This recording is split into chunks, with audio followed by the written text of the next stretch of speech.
Ferdinand Foch was born on October 2nd, 1851, in Tarbes, France. Marshal of France and commander of the Allied forces during the closing months of World War I, generally considered the leader most responsible for the Allied victory. Foch was the son of a civil servant. His family had originally lived in Valentine, a village close to the Comminges area, which he used to return to every year.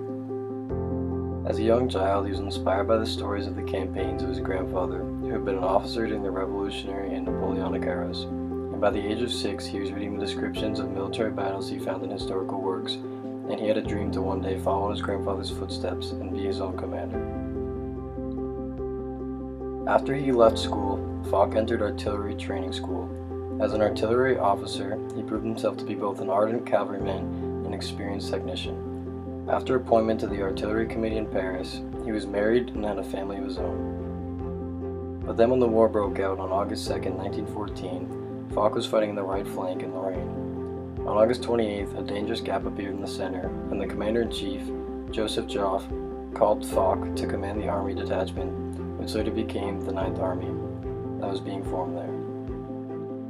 The enemy tried to break through, but Foch held on. His tenacity made it possible for Joffre to win at the First Battle of the Marne. The same was true at the battles of Ypres and Ypres, where he had been sent by Joffre to coordinate the efforts of the English, the French, and the Belgians, who were being severely attacked.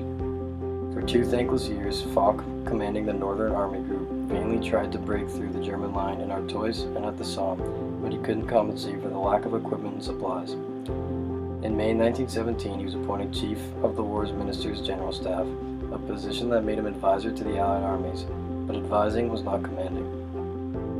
Russia was about to collapse, thus allowing Germany to bring all of its forces back to the Western Front, where the Belgians, English, and French were lined up, under separate commands.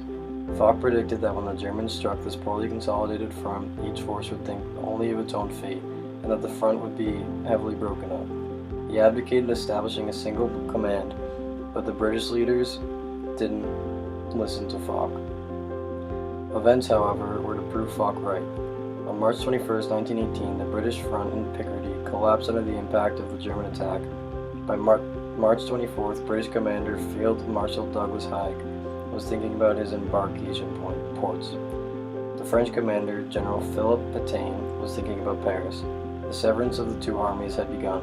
The Germans, who had quickly perceived the situation, were already crying for victory. Then they realized Foch was the only person who could fill the void. By early May, Foch had been made commander-in-chief of the Allied armies on the Western and Italian fronts. The Battle of Two Wills began. It was Foch versus Erich Ludendorff, who was virtual command of the German forces, versus Foch. Ludendorff, who had the initiative and superiority in numbers, redoubled his attacks. Foch was ordered to Paris while waiting for the arrival of the American armies. He urged his men on to their limits of endurance and succeeding in stopping Ludendorff in Picardy and then in Flanders. But in order to support the English, who were being pushed back to the sea by Ludendorff, Foch withdrew troops from the French front. Ludendorff took advantage of this, and on May 27th he broke through that front, and his troops spread as far as the Marne. On June 9th, a new gap appeared on the Oise. Foch stopped it up again. Ludendorff then decided to gamble everything he had before the Americans joined the battle, and on July 15th he made a massive attack in Champagne. 2 days later, he was stopped by Foch. It was now Foch's turn to strike. In 2 offenses on July 18th and August 8th, Foch drove Ludendorff back to a defensive position.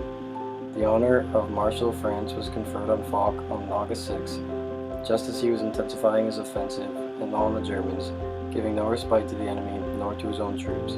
Finally, the German army, already exhausted and dwindling in numbers, was threatened with the disintegration of the revolution in Germany and was abandoned by its allies.